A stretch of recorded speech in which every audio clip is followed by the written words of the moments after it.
ಈ ದೇವಿಪುರ ಅಲ್ವೋ? ನನ್ನ ಅನುಮತಿ ಇಲ್ಲದೆ ಈ ಪ್ರಪಂಚದಲ್ಲಿ ಯಾವ ಶಕ್ತಿಯೂ ಏನು ಮಾಡೋಕ್ಕಾಗಲ್ಲ. ಸಪ್ತ ಲೋಕಗಳನ್ನೇ ನಡುಗಿಸಿದ ಮಹಿಷಾಸುರನ ರಕ್ತವನ್ನೇ ಹೀರಿದ ಚಾಮುಂಡಿನೋ ನಾನು.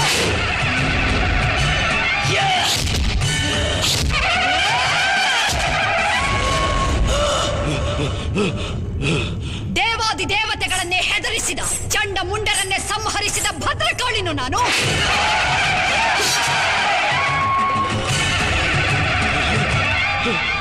ಅಸುರ ಶಕ್ತಿಯಿಂದ ಭೂಮಂಡಲದಲ್ಲೇ ಮೆರೆದ ಶುಂಭ ನಿಶುಂಭರ